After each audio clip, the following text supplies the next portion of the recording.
V lookup का use हम कैसे करते हैं वो देखेंगे कि जैसे कि हम चाहते हैं कि ये एक सीट है, एक पूरा मार्कशीट बना हुआ है, एक स्टूडेंट का ही है या एक क्लास का है।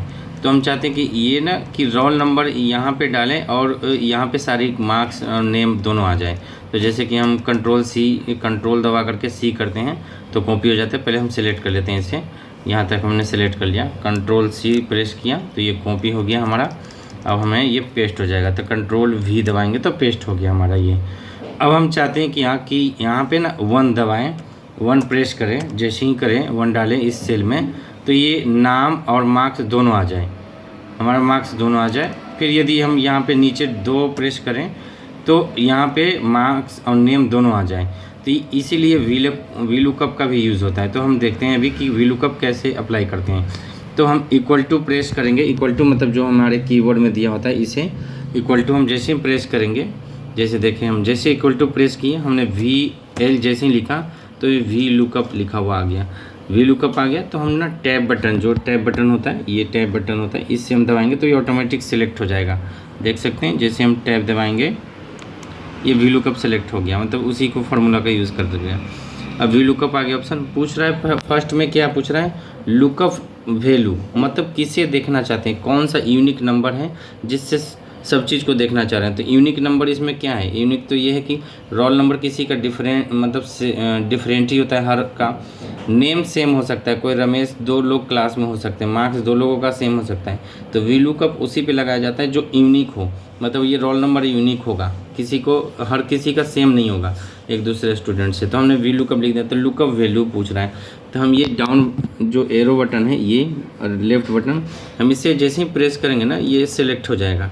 ये सेल हमारा सेलेक्ट हो गया कि हम चाह रहे हैं कि भाई इसमें जो भी नंबर हम डालेंगे, रोल नंबर डालेंगे, उसका दिखना चाहिए लुकअप वैल्यू, वो यूनिक नंबर होना चाहिए। तो हमने लुकअप वैल्यू मतलब जो भी आप सेलेक्ट कर सकते हैं। ये इसके जगह पे हमने A11 सेलेक्ट किया है, आप कोई भी सेल सेलेक्ट कर सकते हैं, इसको भी सेलेक्ट कर सकते हैं, बट अकॉर्डिंग टू ये है कि आप इसमें जो इनपुट डालेंगे उसी के अकॉर्डिंगली, उसी के अनुसार ही ये वैल्यू आएंगे सारे चीज़। तो हमने उसी सेल को सिर्फ सेलेक्ट किया है, A11 को ही। A11 कैसे, ये है और 11 ये है रो नंबर। अब हम A11 सेलेक्ट कर दिए, उसके बाद हम नेक्स्ट जो दिया हुआ है तो हमने कॉमा दबाना है। कॉमा जब प्रेस करेंगे तो जैसे ही कॉमा यहाँ पे लिखा हुई है कि वी लुकअप वैल्यू के बाद कॉमा दिया हुआ था, कॉमा के बाद टेबल एरे मतलब टेबल जो है पूरा जो डेटा होता है। तो हमारा पूरा डेटा तो यही है, ऊपर में जो है, कहीं दूसरे जगह नहीं है। दूसरे जगह तो दूसरे जगह से भी ले सकते हैं। तो हमने यहाँ पे रोल नंबर पे आ गया, शिफ्ट दबा करके ना इधर राइट में जाना है, फिर डाउन में जाना है।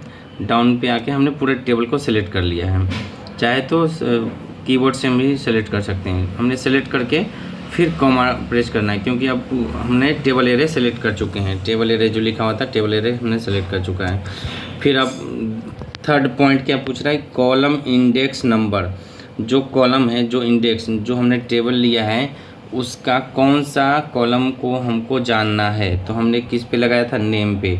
तो हमें उसी नेम को पहले जानना है, तो नेम हमने लिख दिया। तो इस टेबल में कॉलम, ये कॉलम 1 है, कॉलम 2 ये हो गया है ना, टेबल के लिए पूरे ये कॉलम 2 हो गया। तो कॉलम 2 हमें 2 लिखना है। तो हम यहाँ पे लिखेंगे 2 हमने लिख दिया। हमने कॉलम भी सेलेक्ट कर दिया, कॉलम इंडेक्स नंबर, मतलब जो उस टेबल में जो था कॉलम कौन सी जानना था, हमें चाहिए था 2 का। तो फिर उसके बाद कॉमा डालेंगे। कॉमा हर बार में पूछ रहा है, जब हम कोई भी इनपुट करेंगे तो कॉमा हमने डाल दिया। अब ये पूछ रहे हैं कि अप्रॉक्सीमेट मैच होना चाहिए या एग्जैक्ट मैच होना चाहिए। तो हमें एग्जैक्ट मैच, मतलब जो वैल्यू टेबल में है वही आना है हमें। तो हमने कॉमा डाल के फिर ये पूछ रहा है इसमें कि आप ट्रू है तो 1, अदरवाइज 0 एग्जैक्ट में आएंगे। तो 0 हमने प्रेस कर दिया और शिफ्ट दबा करके, जो शिफ्ट है वो बटन शिफ्ट दबा करके ये बंद कर दिया हमने सेल को, ये हमने बंद कर दिया। अब आप देख सकते हैं जैसे हमने किया, इंटर दबाया बंद करके, तो ए आ चुका है। अब हम ड्रैग करके यहाँ पे ले जाएंगे कॉर्नर पे, ये देख सकते हैं ये जो चीज़ है, ये ना कर्सर को हम ले जाएंगे नीचे बॉटम में, ड्रैग करके जब स्क्रॉल खींचेंगे राइट की साइड में तो ये मार्क्स भी आ जाएंगे उसका, मतलब स्टूडेंट का। अब हमने यहाँ पे लिया है तो सेलेक्ट कर तो लिया यहाँ से।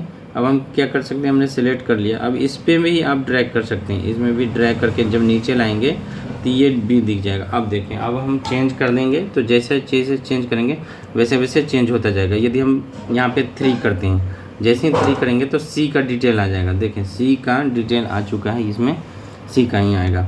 यदि हम यहाँ पे 4 कर दें, 5 कर दें तो 5 करेंगे तो 5 का ही डिटेल आएगा। 5 का ही देखें डिटेल आ चुका है। ई है उनका स्टूडेंट का नाम और उसका 43 नंबर है, मार्क्स हैं टोटल। तो ये हम VLOOKUP इसीलिए लगाते हैं कि यहाँ यदि हम 1 कर दें, 1 कर देंगे तो ए का आएंगे, यहाँ पे आएंगे 4 कर दिया हमने तो ये 4 का करेंगे जैसे, तो डी का आ गया डिटेल और ये आ गया। VLOOKUP इसीलिए हम यूज़ करते हैं इसको।